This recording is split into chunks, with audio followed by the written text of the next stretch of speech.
Ajajaan waliigalaa waraana bilisummaa Oromoo Marroo Dirribaa waraana bilisummaa Oromoo magaalota eegumsa qaban keessa galaa jiraachuu hime.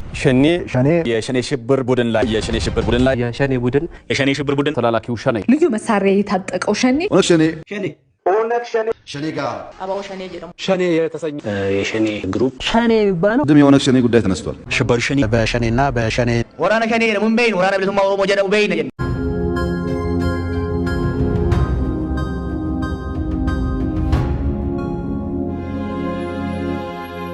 በጋምቤላ በደንቢ ዶሎ በግምቢ አባቲ ቢዮት ከምቶመኒ ዩናይትድ ኔሽን ኢጄቻን ዱም ቶርቤ ደብረ ኬስ ሊጥ ኦሮሚያ ግምቢ ቱመሙ ልቡ ቁልቁሎታ ኛት ቃም ወለባቲን ቆረተሙ ቀባጀ ኢጄቻ ጎዳምቴን ጉዶ ሪፈቹ ከዱበት ኮሚሽነሪ ኦላንቱን ኮሚሽን ምርግነሞማ ዩናይትድ ኔሽን ሚችል ባቼሌ ሃሌላ ገሬ ሞቱማቲ ወራኒ ብልሱማ ኦሮሞ ወልተዋከቻ ቱዋንከና ነሞት ኢባላ ካመንዱሞ ካኔላ ኮብሳን ኩም ለምጫለን ሞቀይፍ ቀቤኝ ሳን ረቡቀው ቁልቁሌ Fadejraje goch su khaneessa lit Oromiyaa dheedi tolee godham jedhan kanaan paartileen siyaasa Oromoo aabaa of kaafaa'uun gadditti dhagaam ibsachuun qorannoo walaba godhamtuuf gaafachaa turan. Haleella kan hordofe sirni biltsiginnaa waraan bilisummaa Oromoo gobo himachuun tarkaaffii akka fudhatuuf yodhaadha.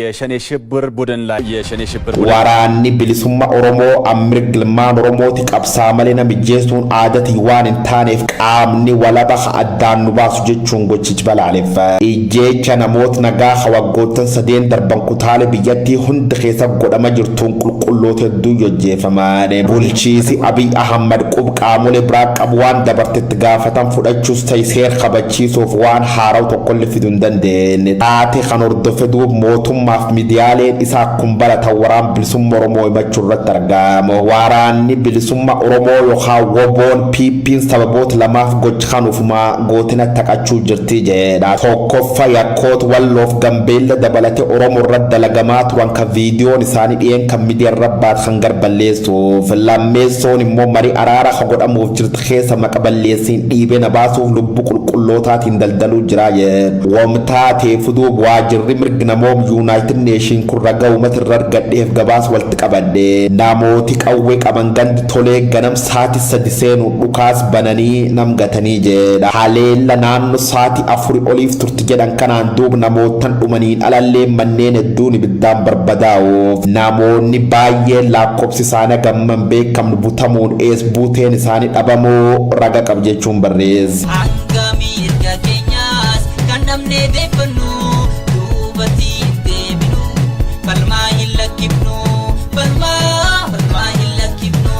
Ajajaan waliigalaa waraana bilisummaa Oromoo Marroo Dirribaa waraana bilisummaa Oromoo magaalota eegumsa qaban keessa galaa jiraachuu hime. Waraana bilisummaa Oromoo humna gahaa akka qabuus ibsee jira. Qondaalli olaanaan waraanichaa kun mootummaan marii akka qabeessaaf qophii taanaan abaa'oo waboon qophii ta'uu Marroo Dirribaa ifoomsee jira. Siraaj sabaaf gabaasa bal'aasnitti.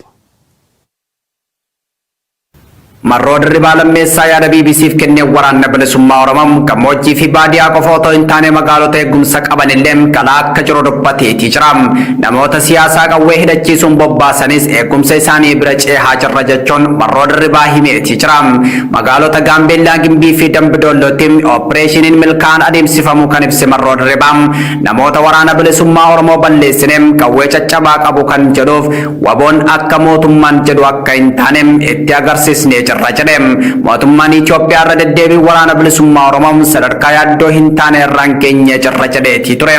Waraanni bilisummaa Oromoo garuu bakkeewwan hedduutti kan duraa caalaa sochitti akka jiru ragaaleen kutaalee Oromiyaa garaagaraa irraa argaman ni mul'isu.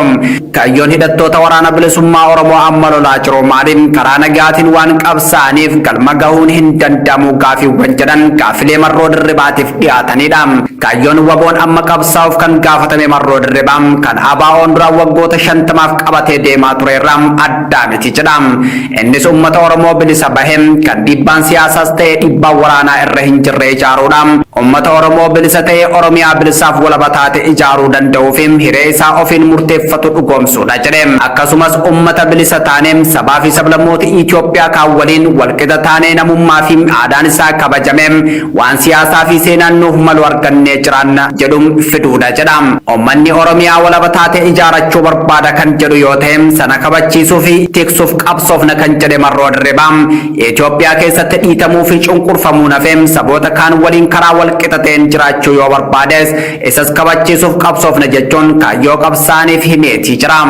Waboon humna waraanaa gahaa ta'e qabaachuu kan dubbatu Marroo Dirribaa lakkoofsaan garuu himuu hin feene.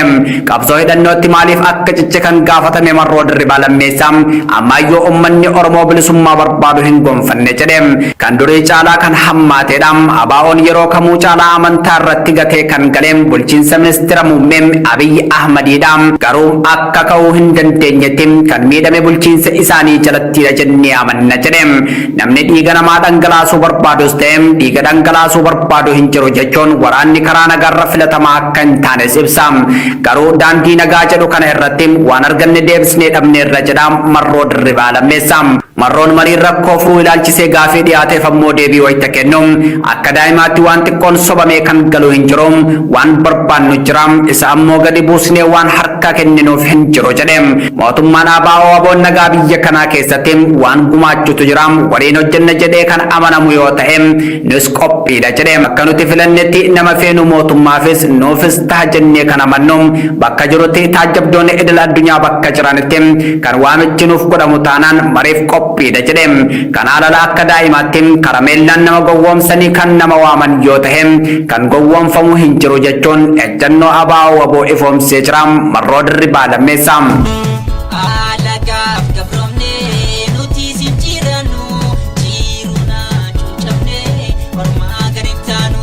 Odeessa waraanaa kan biraatiin lola qindaa waraanni bilisummaa Oromoo kibba lixa shaggarii fi lixa shaggar tibbana waraana mootummaa waliin taasifameen humnoota mootummaarraan hubaatii geessisuu himee jira. Ajajoonni waraana bilisummaa Oromoo naannoo sanaa OMN akka himanitti guyyootaan dura magaalaa Dirree Hincinni taleellaa waraanni bilisummaa Oromoo raawwateen loltooti mootummaa 4 yoo dhuman 10 immoo madaa'aniiti jiru. Magaalaa Biloo Abbayyi jedhamuttis waraanni bilisummaa Oromoo haleellaa qindaa raawwatee loltoota mootummaa 10 fixuu ajajoonni naannichaa himanii jiru. Hidhannoo waraanaa hedduus waraanni bilisummaa Oromoo booji'eeti jira jedhan. Humna mootummaa birmannaaf liibanjaawii magaalaa Abboonnoorraa dhufe waraanni bilisummaa Oromoo bakka Gaammoo Jibaat jedhamutti eegee lola irratti baneen 5 fixuu fi hedduu madeessuu himanii jiru qondaalonni waraanichaa. Humna dabalataa biraa Jibaat magaalaa 5 irraa dhufe bakka Wanjii jedhamutti eeguun waraanni bilisummaa Oromoo lola biraa irratti baneen 4 yoo ajjeesu 8 immoo madeessuu ajajoota waraanaa naannoo sanaatu OMN humnoonni mootummaa haleellaa waraana bilisummaa Oromoo kanaan dallanan manneen uummataa gubuusii himaniitu jiru. Mootummaan gama isaatiin waraanni bilisummaa Oromoo sadarkaa yaaddoo hin taane irra gahee jira jedhee dubbatee ture tibba darbe.